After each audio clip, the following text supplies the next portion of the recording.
Hi everyone and welcome to the Battlefront Studio. I'm Alex and I'm here with Wayne, and we're going to be going through some questions we've collected from our Facebook group about World War III American, which is the latest release for World War III Team Yankee.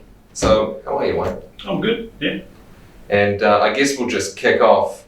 We'll just sort of get you to cover the general gist of what World War III American is now that you've spent so long with it. Well, it's basically, it's the same content you got in Stripes, but we've expanded upon it. We've added a bunch of new formations, new equipment.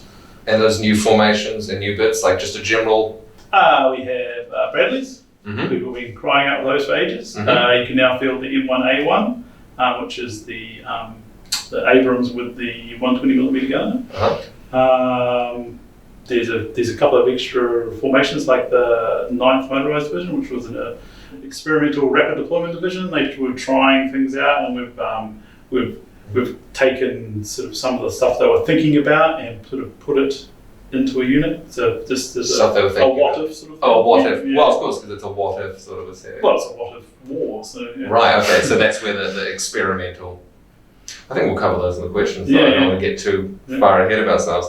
So we collected, as I said earlier, I mean, you know, because I tagged you in the post, I think, but we collected a bunch of questions from you guys on the Facebook page for Wayne to answer. So I guess I'll just start from the top at the beginning, probably the best place to start, and we'll finish at the end. Okay. So let's get into it. The first question is, what's the reasoning behind the 5+ firepower on the USMC Harrier? Well, that was an interesting question because of the small size of the.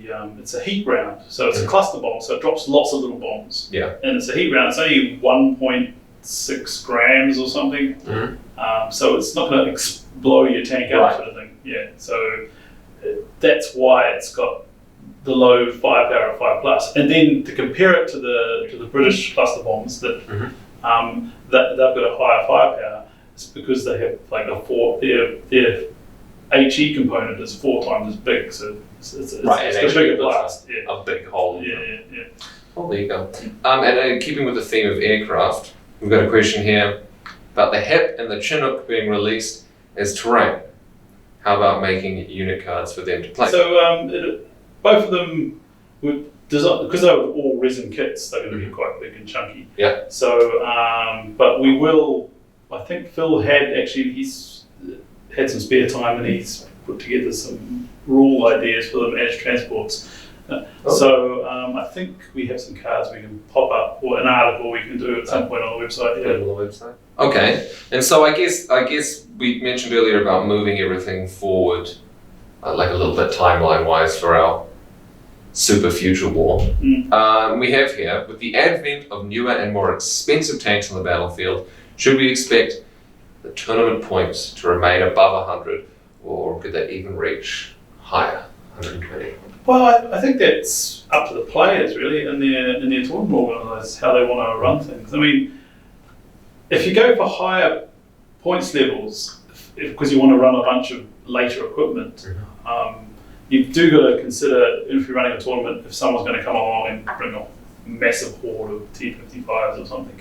So, 150 points for the T-55s is going to be a lot. But, I mean, I don't know how much fun you have in that game because it'll be filling up most of the table and getting shot. It's hard to move stuff and you'll just, you may overwhelm someone with just sheer weight of numbers, but I don't know how much fun that will be. I also suspect that at 150 points, you get a lot of high-tech equipment that will probably eat a lot of T-55s. Yeah, it's a bit, and there's a matter of time on the table and how can you kill enough in the time available.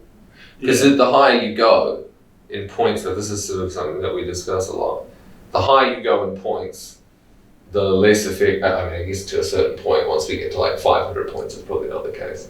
But the higher you go in points, sort of the more effective the elite armies become against. Yeah, I actually think the horde armies are usually more effective at the lower points level because you're just getting more bang for your buck. So if you're playing a 70 or a 50 point tournament, you're getting a lot more on those, and you can't, and your choices are limited with the better quality stuff. So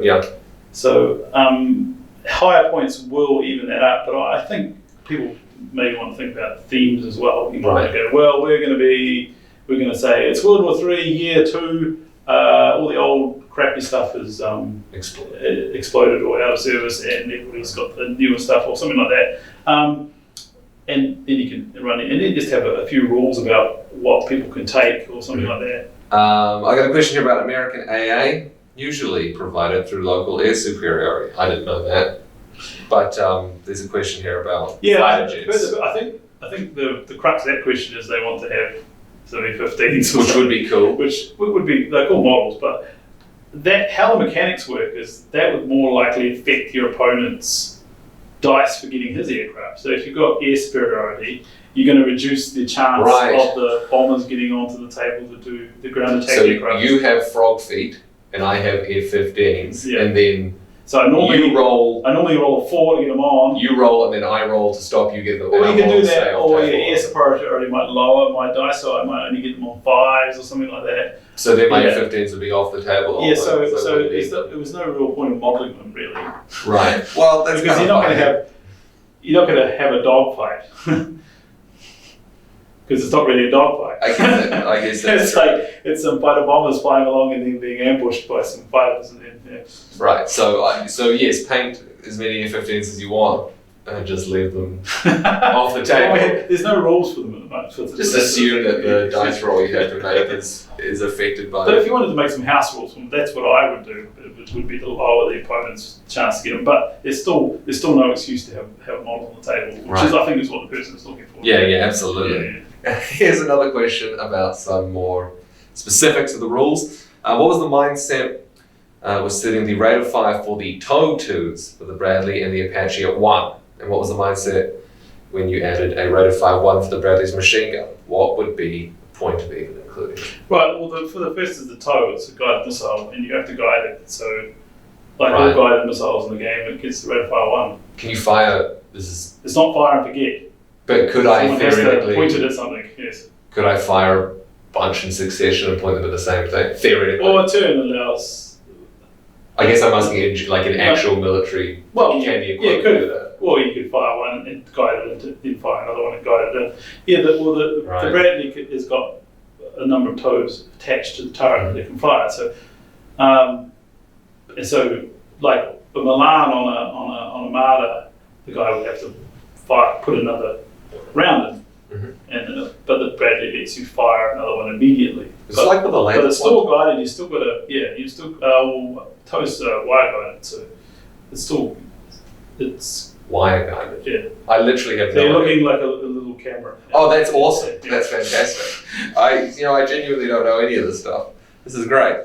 And then the Bradley machine gun. The Bradley machine gun. It had a machine gun. We've got an option there, but actually most of the time you're going to fire the 25mm because the 25mm's got a higher rate of fire and it's got a higher firepower and better range tank. So yeah. Okay, it's just there for yucks. Just there for yucks. Good. We could have. I mean, for the same reason, we could have made the machine gun rate of fire 3, and you could have chosen to either or. But in that case, it's not going to make any difference either. So yeah. Right, because you're not really going to pick it. You're not going to pick a machine gun, you can fire the 25mm. Yeah. Right, of course. I mean, in real life, they want to conserve their 25mm ammunition because they only have a limited supply compared to how much 7.62 ammunition they have. So, in real life, if there's a bunch of infantry running in front of them, they might just use the machine gun, the turret machine gun on them rather than 25mm. But in game terms, it doesn't matter. No. Yeah. Unless you want to start tracking ammunition. Yes, we're not going to do that. And the next question, actually on the subject of infantry, although this is about the models, not about shooting them with machine guns. The US infantry, metal or thermoplastic? I think it's metal, right? Yeah, I think it's metal. I think the initial plan was to do it with thermoplastic, but because of the COVID-19 lockdown, the factory was... Oh, have you been living under a rock for some time now? What's this COVID-19 lockdown of which you speak? I've never heard of it. Well, our factory's in Malaysia, if most people probably, if you don't already know. Yes. So they also had COVID-19 there as well. Did they? So they were closed down for a few weeks, maybe a month or so. I think it was a month. Yeah, so they couldn't produce things. So they couldn't get the CO cast molds made for releases for the US book. So the infantry will be metal. Cool. Yeah. But maybe one day in the future it will be in thermocast. Yeah, I think that's the future for all. Yeah. The future for everything. Yeah. Would be cool, easy to produce, cheaper to ship, cheaper to buy, thermoplastic infantry. Now here's one that before we started this, you sort of intimated that this might take some explaining or take some time to get through, but have you discovered anything in this book or in the course of researching this book that you previously didn't know about the United States forces of World War III, or the piece of equipment or a vehicle or something that just really tickled your fancy? Well, the whole 9th Motorised Division was actually Aaron, our painter's idea. He came up with the basic idea of doing it as a force. And one of the things we came across was the concept required a light tank / assault gun. Mm-hmm. And the process the Americans went through is they had 4 designs on that they were looking at. Mm-hmm. And they were initially, when they first came up with the plan, they were going to put everybody in basically dune buggies. Which is pretty cool. And have Sheridans. And then they decided they were going to design a new light tank / assault gun. And then they decided that with the Humvee, we might as well mount people in the Humvee rather than go with the dune buggies. So, yeah. And the light tank assault gun is that oyster catcher. Well, the light tank assault gun, there was 4 designs. So the one we went for the kind of like the most innovative and unusual of them, which is the RDF, which stands for Rapid Deployment Force, LT, which is light tank. And it looks like an oyster catcher. It's got a big long barrel because it's got a 75mm kind of squeeze bore gun. Mm-hmm. It's like semi-automatic with an auto loader sort of thing. But it's also got it lifts up, and you can park the hull behind something, and you can lift the sort of the barrel up and shoot over things. And it was just kind of a bit. The others were all kind of a bit more standard. There was the Stingray, which eventually was adopted by the Thai army. That was one of the designs, and the other one was just a real. The other likely candidate, I can't remember the name of it, was basically just a light tank. So there was nothing really fantastically innovative or cool about it. So, well, we've all seen a light tank before. And of course the other option was a wheeled assault gun. So that was a 105 mounted on a kind of 8-wheel chassis. Right. The Buford, that's the other tank. The Buford, what's it? The Buford. Yeah, I knew it was named after an American general. All right, well there you go, the Buford. Yeah. Here's a question here that I'm going to actually twist up myself to sort of... So for the various pieces of kit for the previous US book, there was camouflage templates, I think, for the M113 the tanks and things. Are these, all of these newer things, I assume, did they follow a similar painting pattern? Like, do they have their own dedicated painting? Well, that's interesting because some of the stuff we put in, like most of the M1A ones, the ones that people would have seen at the end of the 80s, early 90s, probably in desert colours. Yeah. So Americans by that point, if stuff that wasn't in desert colours, I think they were painting things in 3-colour NATO camo as well. So it's sort of just maybe a little bit some of the West German templates for some of those, and some of the new stuff, like the one we were just talking about, RDF LT. That never went into service, so you could, so maybe just follow one of the other, like follow the Sheridan template if there's one or something. Okay, and here's a question also because the Humvees are the rapid deployment guys too, aren't they? Yeah. So here's a question: how many Humvees can I field at 100 points, the scout formation and an infantry formation, and support Humvees? And how many come in a box? Oh yeah, because when I first looked at that question, I wasn't engaging my brain properly. I thought, 100.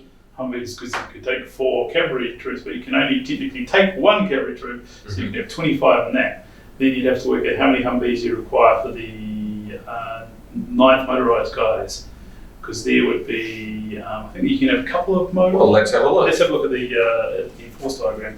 So you can have, where are they? Here they are. You can have 2 of each light attack and 2 of each combined arms light company.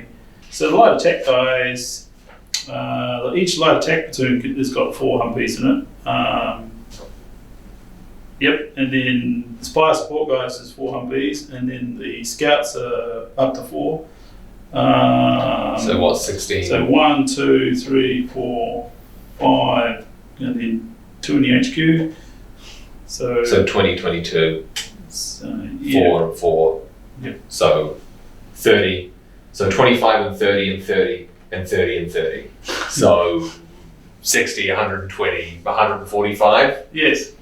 Does that make sense? I'm really bad at maths. We haven't worked out the points. Maybe get your own copy of the book and have a look at it. Probably the best plan. The important thing is there are 6 in a box. And so... Yeah, so I think it'll be like the old one that came out with stripes. It'll just have more cards in it now. Right, okay. So 145 divided by 6 is...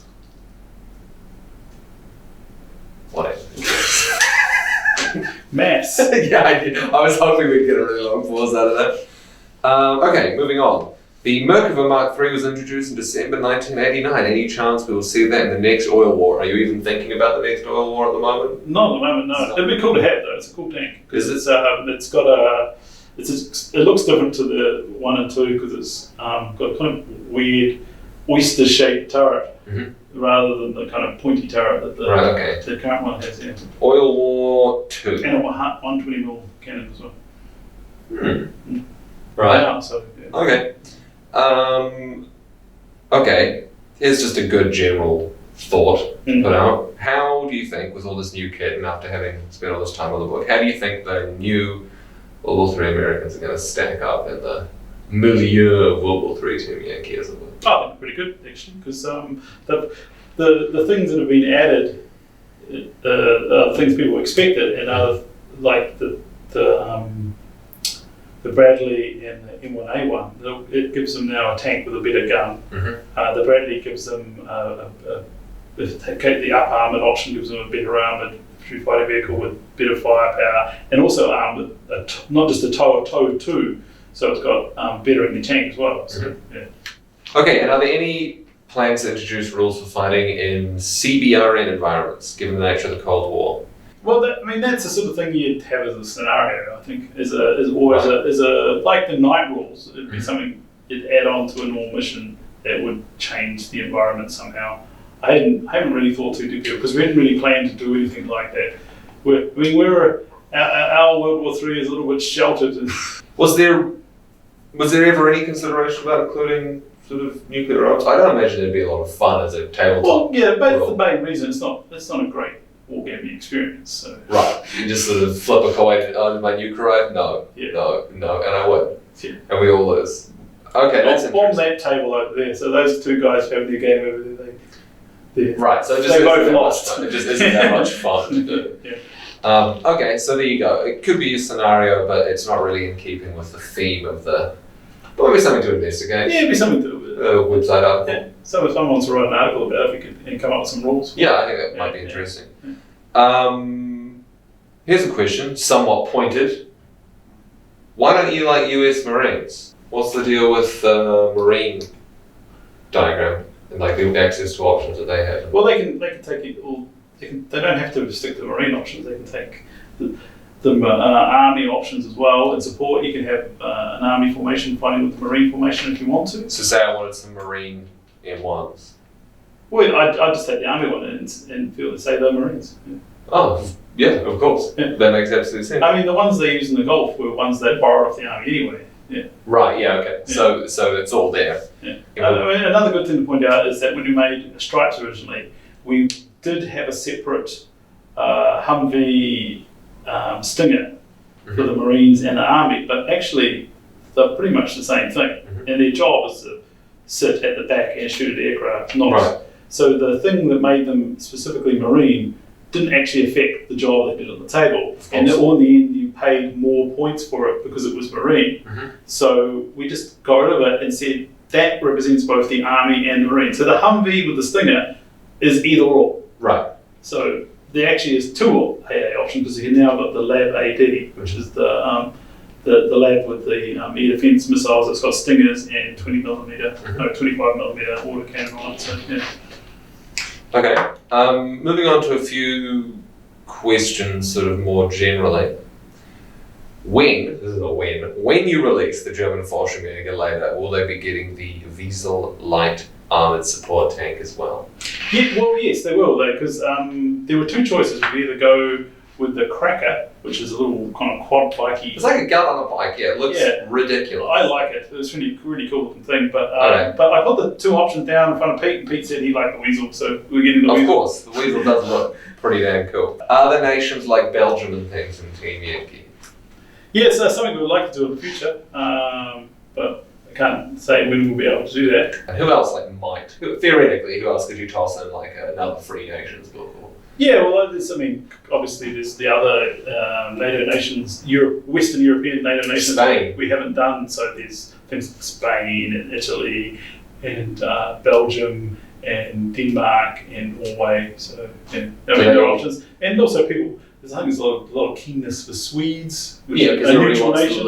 And if you're going to do Swedes, what about Finns? Do they all roughly use the same Austrians? kit? This like those sort of. No, that's the trouble. That's why we haven't delved into some of them. Belgium's a good example. They're actually easy because you could actually just field the Belgians now by just using the Dutch list. Right, because they have the same kit. Basically the same kit, except they don't have the Panzer cannon. But luckily, that's coming in the West German book. So yeah. Right. And that leads us into the next question that we've seen a fair few times. Is there any interest in doing an Asian supplement to the game? That would be a cool thing to do, yes, but yeah. Not at the moment. Not at the moment. Not at the moment. Finally, we've got a question here about we see something similar to the LAV formation with a Stryker formation, and instead of LAV-AT, we could get the 105mm Strykers. So Strykers are one of those things that is a later equipment. It's a lot later than even the later or even anything we put in. It's like they started introducing them in 2002. So that's really okay. Well, that's too future. It's a modern thing, but it'd be cool to do another World War III modern or now, whatever you want to call it. Yeah. So that would be something we'd look at. All right. So thanks everybody for your questions. Finally, Wayne, have you any extra thoughts you'd like to add?